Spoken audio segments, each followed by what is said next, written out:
आपको परावर्तन का नियम बताया था, दो परावर्तन का नियम जो हम लोगों ने आपको समतल दर्पण में समझाया था।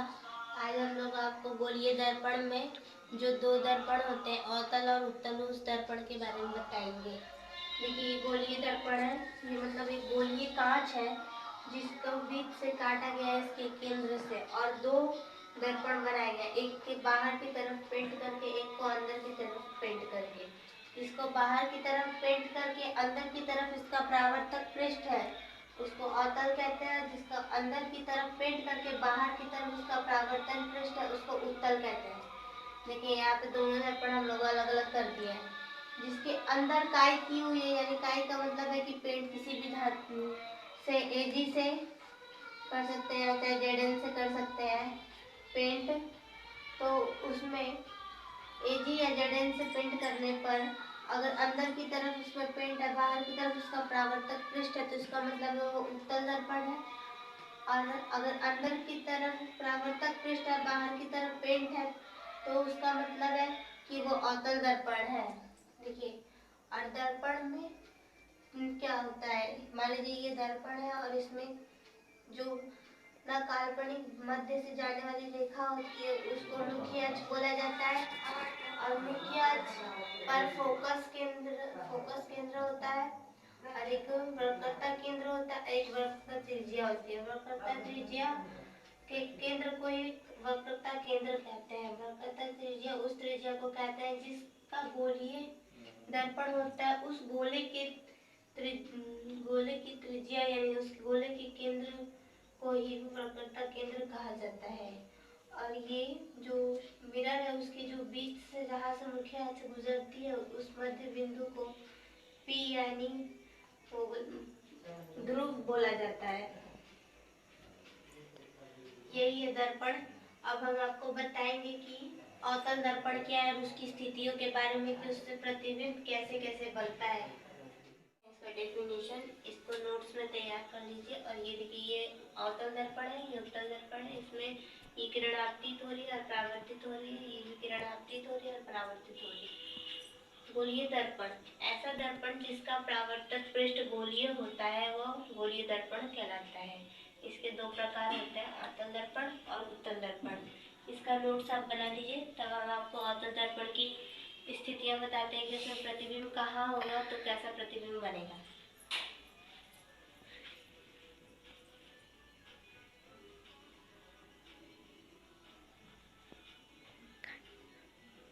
देखिए, उत्तल दर्पण की परिभाषा है वह दर्पण जिसका परावर्तक पृष्ठ अंदर की और तथा बाहर की ओर कलाई की जाती है उसे अवतल दर्पण कहते हैं। देखिए, ये अवतल दर्पण बना है, इसके बाहर की ओर कलाई की गई है एजी से,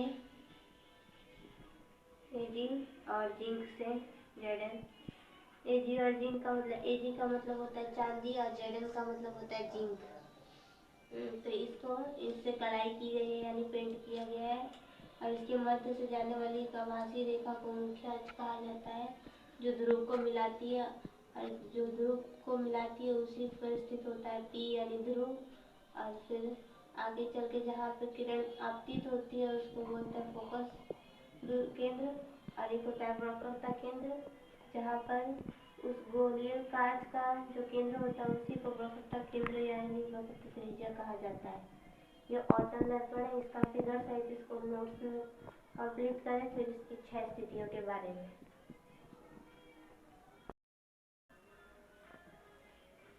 देखिए, ये अवतल दर्पण का चित्र है।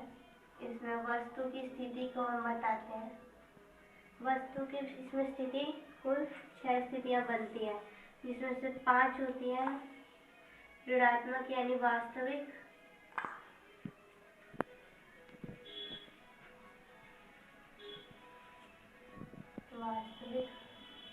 प्रतिबिंब, और एक लास्ट होता है जो आभासी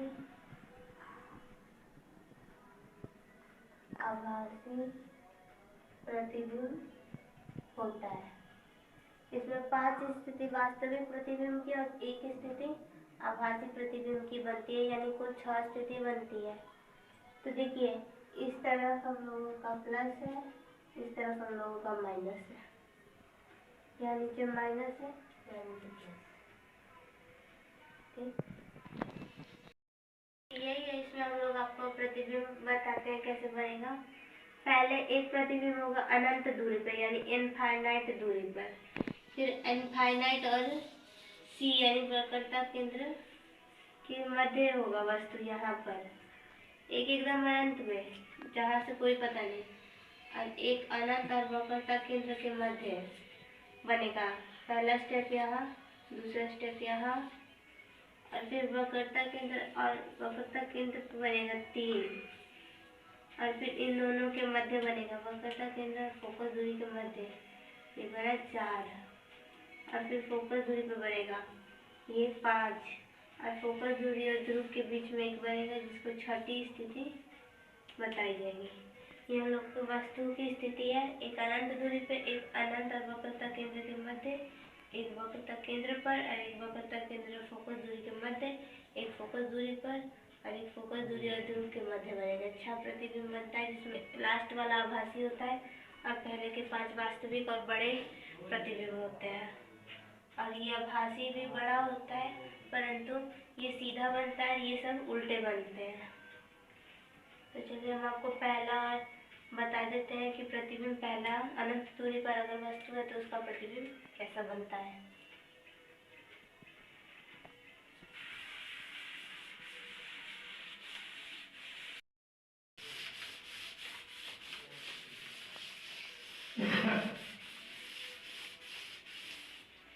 जब वस्तु अनंत दूरी पर हो,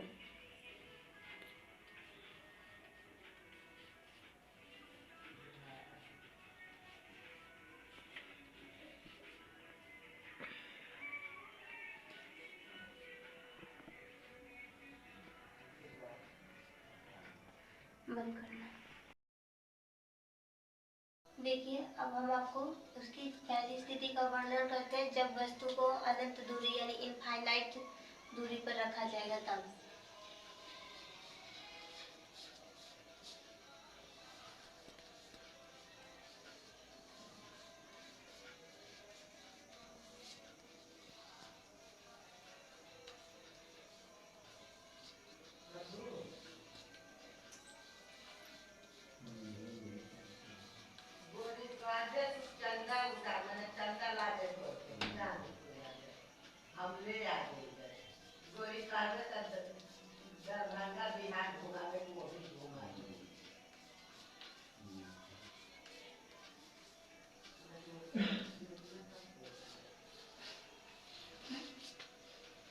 इसका किरण आरेख बना लियो। जब वस्तु को अनंत दूरी पर रखा जाए तो उसका प्रतिबिंब।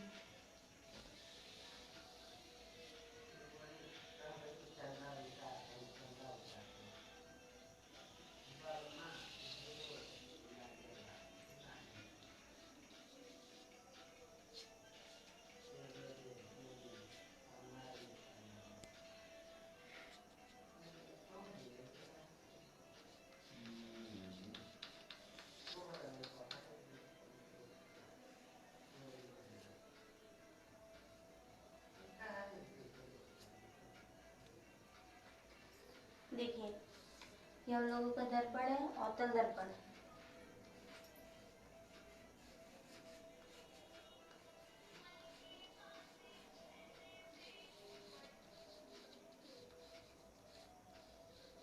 ये हम लोगों का अवतल दर्पण है, इसमें वस्तु को अनंत दूरी पर रखा जाएगा और इसका प्रतिबिंब बनाने का आरेख बताती हूँ। जब वस्तु अनंत दूरी पर होगी तो जितनी भी प्रकाश किरण होगी वो एकदम समांतर आपतित होगी, बिल्कुल इस तरह देखिए मुख्य अक्ष के समांतर आपतित होगी और फोकस दूरी पर आके परावर्तित होगी, यानी फोकस दूरी केंद्र पर आकर के आपतित होगी। ऐसी बहुत सारी अनंत दूरी से आने वाली सारी किरणें फोकस दूरी पर आपतित हुई है। ये देखिए सभी फोकस केंद्र पर आपतित हुई है, सभी फोकस केंद्र पर आपतित हुई है। अनंत दूरी से आने वाली सभी प्रकाश किरण मुख्य अक्ष के समांतर चलती है। ये देखिए सब समांतर चल रही है मुख्य अक्ष के, और सारे की सारी जगह यहाँ F बिंदु पर आके मिली है। इसका मतलब है कि जो अनंत दूरी पर वस्तु रखा जाएगा उसका प्रतिबिंब फोकस केंद्र पर वस्तु से छोटा यानी बिंदु के समान तथा वास्तविक और उल्टा प्रतिबिंब बनेगा। पहली स्थिति में ये है कि पहली स्थिति में क्या होगा, वस्तु का प्रतिबिंब F पर यानी फोकस केंद्र पर बनेगा, छोटा बनेगा यानी बिंदु के समान बनेगा और क्या बोलते हैं उल्टा बनेगा एवं वास्तविक बनेगा। और इसकी F दूरी भी ऋणात्मक है, V भी ऋणात्मक है और U भी ऋणात्मक है। इसका तीनों ऋणात्मक है। ये सारा किरण आरेख है।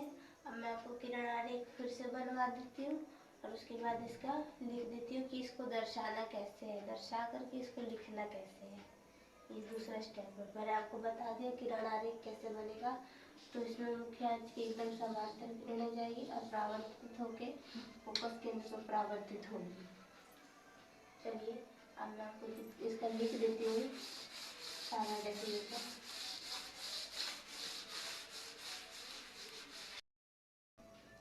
देखिए जब वस्तु को अनंत पर रखते हैं तो देखिए अनंत पर वस्तु है तो इसका वक्रता केंद्र यहाँ है और फोकस केंद्र यहाँ है और यहाँ पे इसका ध्रुव है और वस्तु अनंत पर है, बहुत दूर जहाँ पर पता नहीं है। तो ये अनंत पर है तो जब वस्तु अनंत पर हो तो सारी किरण जितनी भी होती है वो सभी समांतर आपतित होती है मुख्य अक्ष के। इसीलिए इसका प्रतिबिंब F केंद्र पर बना है, वो भी बिंदु के समान तथा वास्तविक एवं उल्टा बना है। वही मैंने यहाँ लिखा है, जब वस्तु अनंत पर हो तो उसका प्रतिबिंब वास्तविक बिंदु समान तथा उल्टा बनता है। इसको आप अपने नोट्स में राइट करें, लिखें और इसको याद करें और एक बार दो बार किरण आरेख बना के देखिए। आपको दूसरी स्थिति के बारे में हम बताते हैं किरण आरेख की। जब वस्तु अनंत और वक्रता केंद्र के मध्य हो तो जल्दी से इसे लिख लें। जब वस्तु अनंत और वक्रता केंद्र पर मध्य हो तो उसका प्रतिबिंब C और F यानी वक्रता केंद्र और मुख्य फोकस केंद्र के मध्य बनता है उसका प्रतिबिंब। ये है वस्तु AB और ये यहाँ से इसकी किरण एकदम समांतर जा रही है, उसके बाद वो परावर्तित होकर बिंदु F पर काटती हुए यहाँ पर जा रही है एकदम सीधा। उसके बाद B से वक्रता केंद्र पर एक रेखा डाली गई जो कि उसको यहाँ काटती है और यही प्रतिबिंब बन रहा है, वही इसका प्रतिबिंब है।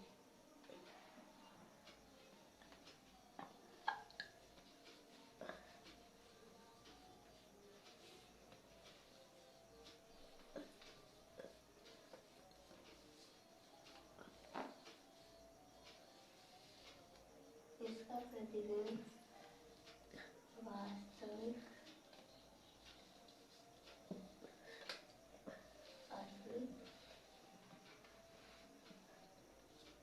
उल्टा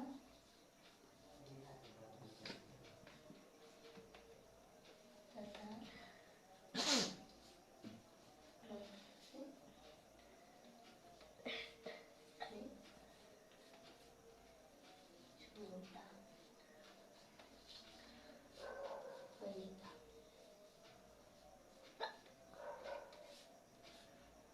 यही लिखना है।